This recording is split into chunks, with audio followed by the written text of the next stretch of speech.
Hi, it's Beth. Welcome to 2 Kings 22:11. When the king heard the words of the book of the law, he tore his clothes. Reading the Bible to you in a year with Apocrypha. Today we are in Genesis chapters 36 to 38. This is the account of the descendants of Esau, also known as Edom. Esau married two young women from Canaan, Adah, the daughter of Elon the Hittite, and Aholibamah, the daughter of Anah, and the granddaughter of Zibeon the Hivite. He also married his cousin Basemath, who was the daughter of Ishmael and the sister of Nebaioth. Adah gave birth to a son named Eliphaz for Esau. Basemath gave birth to a son named Reuel. Aholibamah gave birth to sons named Jesh, Jalam, and Korah. All these sons were born to Esau in the land of Canaan. Esau took his wives, his children, and his entire household, along with his livestock and cattle, all the wealth he had acquired in the land of Canaan, and moved away from his brother Jacob. There was not enough land to support them both because of all the livestock and possessions they had acquired. So Esau, also known as Edom, settled in the hill country of Seir. This is the account of Esau's descendants, the Edomites, who lived in the hill country of Seir. These are the names of Esau's sons: Eliphaz, the son of Esau's wife, Adah, and Reuel, the son of Esau's wife, Basemath. The descendants of Eliphaz were Teman, Omar, Zepho, Gatam, and Kenaz.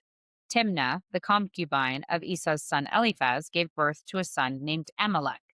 These are the descendants of Esau's wife, Adah.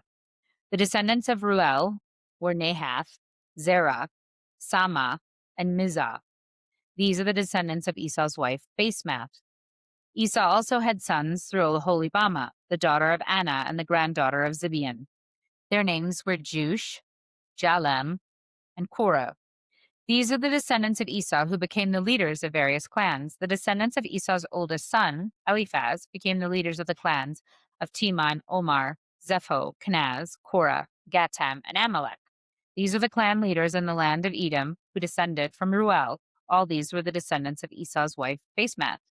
The descendants of Esau and his wife Aholibamah became the leaders of the clans of Jush, Jalam, and Korah. These are the clan leaders who descended from Esau's wife Aholibamah, the daughter of Anah. These are the clans descended from Esau, also known as Edom, identified by their clan leaders. These are the names of the tribes that descended from Seir, the Horites. They lived in the land of Edom: Lotan, Shobal, Zibeon, Anah, Dishon, Ezer, and Dishan. These were the Horite clans, the descendants of Seir, who lived in the land of Edom. The descendants of Lotan were Hori and Hemam. Lotan's sister was named Timnah. The descendants of Shobal were Alvan, Manahath, Ebo, Shepo, and Onam. The descendants of Zibeon were Ai and Anat. This is Anah who discovered the hot springs in the wilderness while he was grazing his father's donkeys. The descendants of Anah were his son Dishon and his daughter Aholibamah. The descendants of Dishon were Hemdan, Eshban, Ithram, and Karen. The descendants of Ezer were Bilhan, Zavan, and Akan. The descendants of Dishan were Uz and Aran. So these were the leaders of the Horite clans: Lotan, Shobal, Zibeon, Anah, Dishon, Ezer, and Dishan. The Horite clans are named after their clan leaders who lived in the land of Seir. These are the kings who ruled in the land of Edom before any king ruled over the Israelites. Bela, son of Beor, who ruled in Edom from his city Dinhabah. When Bela died, Jobab, the son of Zerah from Bozrah, became king in his place. When Jobab died, Husham from the land of the Temanites became king in his place. When Husham died, Hadad, son of Bedad, became king in his place and ruled from the city of Avith. He was the one who defeated the Midianites in the land of Moab. When Hadad died, Samlah from the city of Meskarah became king in his place. When Samlah died, Shaul from the city of Rehoboth on the river became his king in his place. When Shaul died, Baal-Hanan, son of Achbor, became king in his place. When Baal-Hanan, son of Achbor, died, Hadad became king in his place and ruled from the city of Pau. His wife was Mehtedabel, the daughter of Matrad and granddaughter of Mezhabah.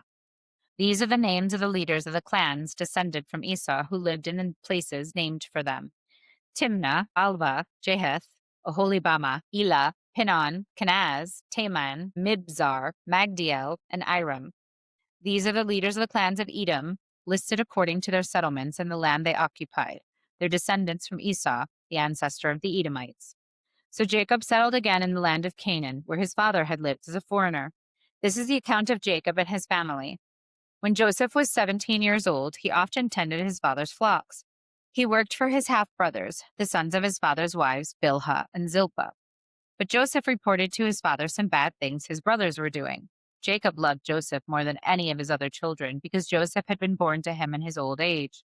So one day Jacob had a special gift made for Joseph, a beautiful robe. But his brothers hated Joseph because their father loved him more than the rest of them. They couldn't say a kind word to him. One night Joseph had a dream, and when he told his brothers about it, they hated him even more. "Listen to his dream," he said. "We were out in the field tying up bundles of grain. Suddenly my bundle stood up, and your bundles all gathered round and bowed low before mine."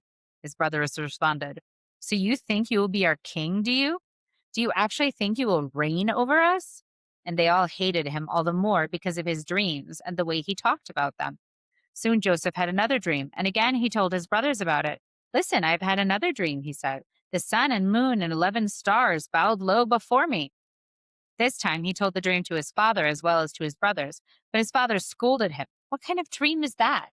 he asked. "Will your mother and I and your brothers actually come and bow to the ground before you?" But while his brothers were jealous of Joseph, his father wondered what the dreams meant. Soon after this, Joseph's brothers went to pasture their father's flocks at Shechem. When they had been gone for some time, Jacob said to Joseph, "Your brothers are pasturing the sheep at Shechem. Get ready, and I will send you to them." "I'm ready to go," Joseph said. "Go and see how your brothers and the flocks are getting along," said Jacob. "Then come back and bring me a report." So Jacob sent him on his way, and Joseph traveled to Shechem from their home in the valley of Hebron. When he arrived there, a man from the area noticed him wandering around the countryside. "What are you looking for?" he asked. "I'm looking for my brothers," Joseph replied. "Do you know where they are pasturing their sheep?"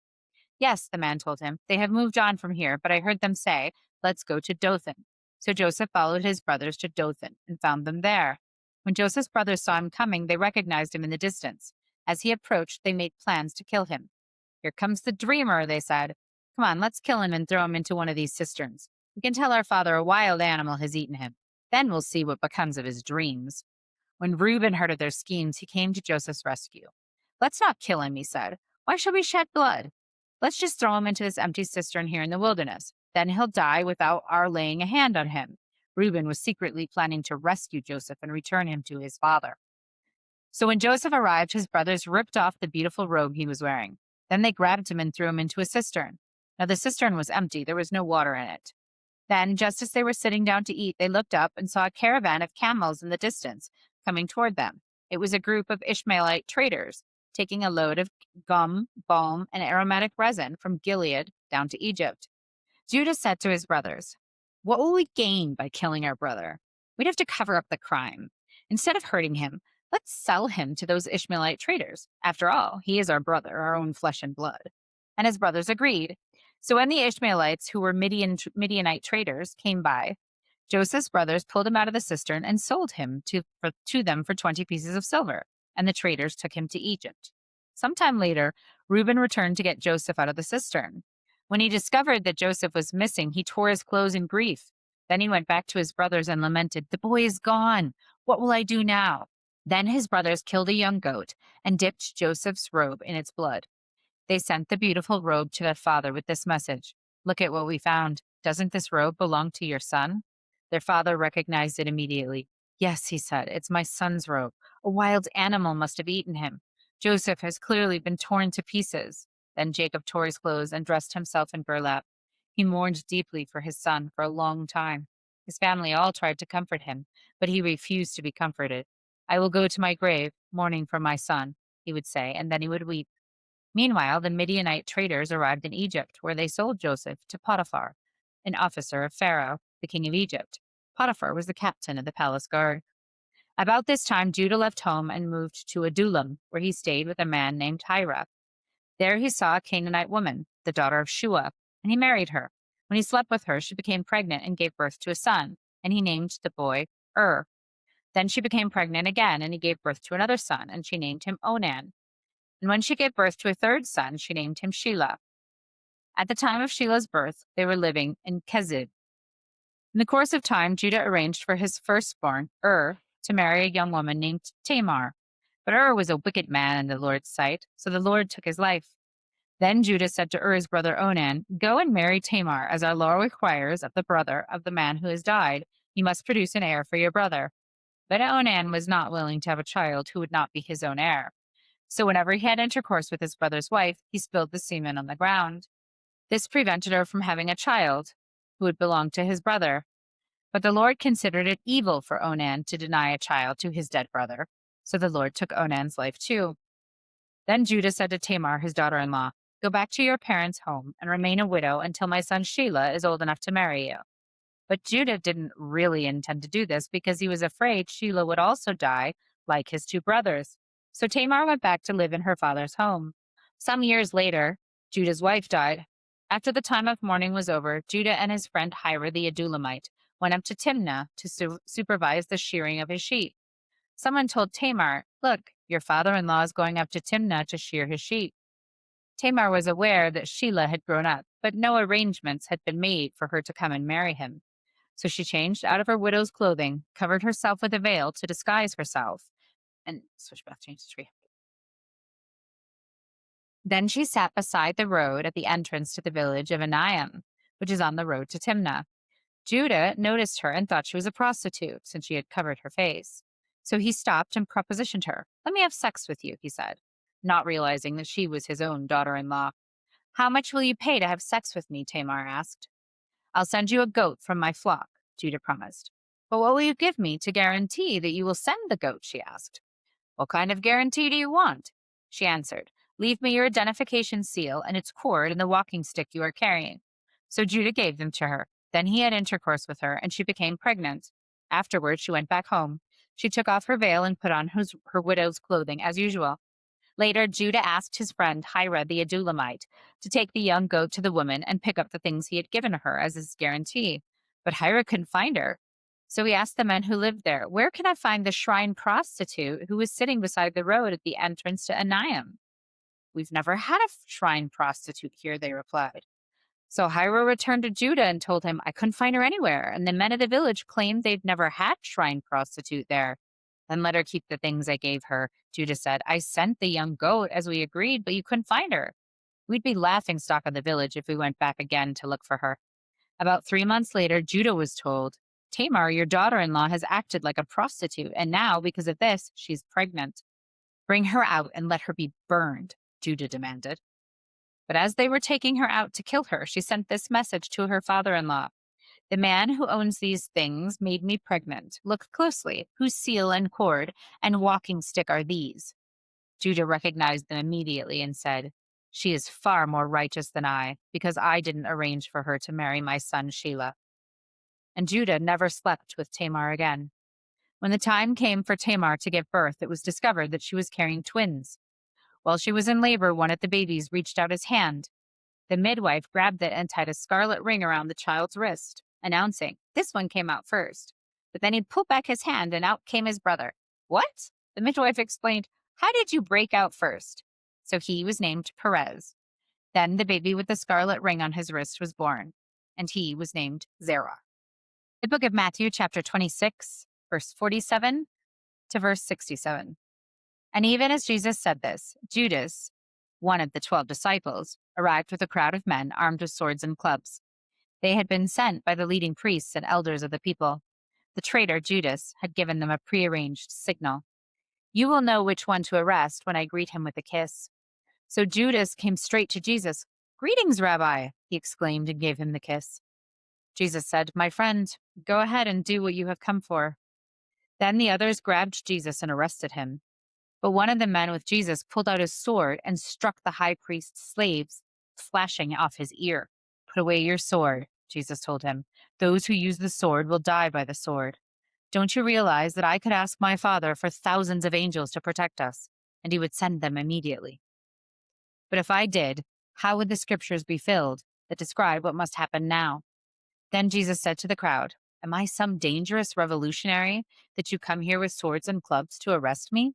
Why didn't you arrest me in the temple? I was there teaching every day. But this is all happening to fulfill the words of the prophets as recorded in the scriptures. At that point, all the disciples deserted him and fled. Then the people who had arrested Jesus led him to the home of Caiaphas, the high priest, where the teachers of the religious law and the elders had gathered. Meanwhile, Peter followed at a distance and came to the high priest's courtyard. He went in and sat with the guards and waited to see how it would all end. Inside, the leading priests and the entire high council were trying to find witnesses who would lie about Jesus so they could put him to death. But even though they found many who agreed to give false witness, they could not use anyone's testimony. Finally, 2 men came forward who declared, "This man said, 'I am able to destroy the temple of God and rebuild it in 3 days.'" Then the high priest stood up and said to Jesus, "Well, aren't you going to answer these charges? What do you have to say for yourself?" But Jesus remained silent. Then the high priest said to him, "I demand in the name of the living God, tell us if you are the Messiah, the Son of God." Jesus replied, "You have said it. And in the future, you will see the Son of Man seated in the place of power at God's right hand and coming on the clouds of heaven." Then the high priest tore his clothes to show his horror and said, "Blasphemy! Why do we need other witnesses? You have all heard his blasphemy. What is your verdict?" "Guilty," they shouted. "He deserves to die." Then they began to spit in Jesus' face and beat him with their fists, and some slapped him, jeering, "Prophesy to us, you Messiah. Who hit you that time?" Thus ends the reading for today. Never walk alone.